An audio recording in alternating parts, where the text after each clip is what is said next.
G'day traders, 1 minute mindset reset. It's Tuesday. We've had some big moves today on oil, gold. We had some other markets move in the other sessions. We had pound in London Friday, Monday, Tuesday. So again, coming back to the importance of understanding opening range and how to use the day count for 3-day setups and also 3 session setups. And of course, we're entering into a Monday, Tuesday, Wednesday potential opportunity for Free Cash Wednesday. We have the Fed tomorrow at 2 p.m. New York time. So today we're talking about which is more painful, sitting and watching and studying, or getting chopped up trying to catch moves in a market. So we have traders who have already taken a bit of a beat down, and we're on day 2. And I said on Sunday to just step back, and if you're struggling or your consistency isn't quite there yet, to wait for Wednesday and Friday, Free Cash Wednesday, Free Cash Friday.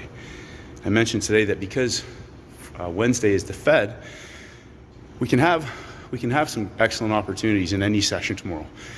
Traditionally, there are trades in every session. Sometimes they will jam it in and consolidate it. It depends on the market and the instrument. And then other times we have excellent trades, and then it consolidates heading into 2 p.m. So anything is possible, but it is a day 3 and a Monday, Tuesday, Wednesday template. But if we get an explosive, huge move on the Fed, as I said today, immediately I start thinking dump day or pump day, number 1, for a Wednesday, Thursday, Friday, day 3 parabolic opportunity. We have major red news at 8:30 on Friday night, which means that we could get a first bounce that could just continue for the entire rest of the session into the New York Open. Or we may get a market that is volatile, depending again on the instrument and the setup, and a New York entry or a 3rd-hour trade, perhaps. No idea, but I do know that if you go back and study the charts, and you study these consistently, pretty much every Wednesday and Friday there's a parabolic opportunity, regardless of major red news, if you identify the best candidates. So reinforce that parabolic trades, 3-day setups. Think about what that is. When you get a 3-day parabolic opportunity, 3 sessions, especially if it's 3 sessions, or if it's already moving and you're into the 3rd session, or you get a 3-session setup in Asia or London, that market is being driven by other time frame traders. Daily, 4-hour, hourly, everybody's in. So think about what that means. Think about a coiled up market ready to explode, and a market that is ready to maybe do a range expansion. So today, an example, we had Thursday break of Wednesday's low last week. We had shorts in the market. No other daily levels have been broken since then until today. Friday was a short squeeze inside. Monday was an inside day. And today we had a 3-session, day 3 parabolic move starting in Asia after first red day. That is the first time a daily level has been broken since Thursday. And again, shorts. Taking shorts down into Thursday, Friday's low of the week. Jamming them in for 6 hours from the low of London. 6 hours. A 6-hour box inside of the peak formation low from last week. 2nd-hour trade for a vertical parabolic 100-pip move before major red news. So again, the question you need to sit back and ask yourself is, who's in the market, who's trapped, where's the money? Stop trying to guess.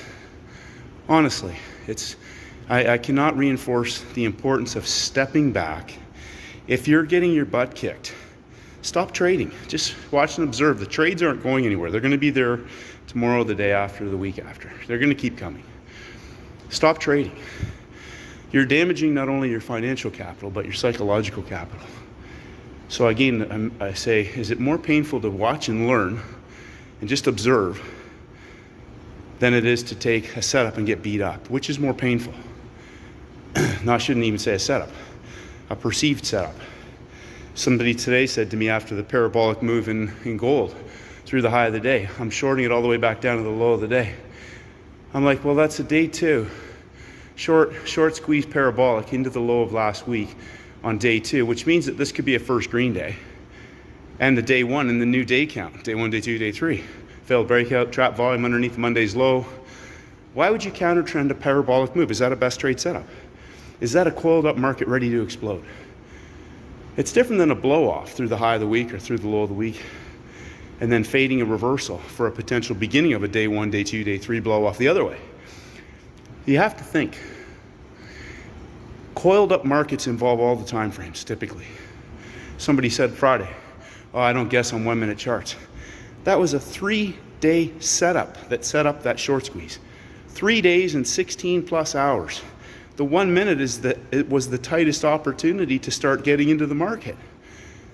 Think about who's trapped. Oil, break a Thursday's low, break a Friday's low, first green day, consolidation on top of the Asian session sideways. Higher high in Asia right away, bang, they trigger breakouts and then pull back 50, 75 pips into the traders who get in early. Coil it sideways for 3 hours in London, inside of the high of the day in Asia, before a parabolic explosive move that doesn't go to the high of the week. 1 hour puts in a high of the day. They fade it back down into the break of the Asian session high of day. Engulfment, coiled up market explodes after major red news in the last 15 minutes of the second hour. 1, 2, 3 on a 15-minute chart for 75 pips in 5 minutes, okay? Coiled up markets, that's not a 1 minute guess. That's a 3-day setup involving other time frame traders. Think, who's trapped? Who's in the market? Where are their stops? You have to really just step back and look for the highest quality opportunities. Those markets explode. Friday night exploded. 150 pips in 9 minutes. Okay, there's no guessing. Day 1, day 2, day 3. Session 1, session 2, session 3. Setup, timings, levels. So if you're getting your butt kicked, stop trading. Just stop trading. You don't have to. If you're going to the market and you're trying to make money, you're going to lose more. You will lose more money. I guarantee it. Frustrated, beat up, beat down, and you'll take more risk. You'll trade more frequently to try and make some of that back and just get some money back. Won't work. They'll wipe you out. They will wipe you out. When I tell you these things, I can tell you with absolute certainty. And what I'm telling you is with absolute certainty. Session 1, session 2, session 3, that sets up peak formation, consolidation. That consolidation is going to explode. It's not a guess. And if you get a day 1, day 2, day 3, 3-session setup, it could be a range expansion, or it could be 150 pips in 9 minutes, and people are going to say, oh, that was a good guess. Well, luckily you've been getting some good guesses consistently. So keep guessing and getting the right direction, but if you're not getting them right, stop trading. The pain of getting your butt kicked and losing money is not going to help you. Learn, step back. Plenty of trades. I said focus on Wednesday and Friday for now. Okay? Think 3 sessions. If you're trading Asia, right? London, US, Asia. If you're trading London, US, Asia, London. If you're trading New York, it can be a day 3 Asia, London, New York for a parabolic opportunity. And that does not mean in any circumstances that we just counter trend, or sell the high and buy the low. That's how you'll get smashed if it's a range expansion. And again, where can you put size on? Put size, you can scale and rinse and repeat a market that's going to go boom. Not on one that goes,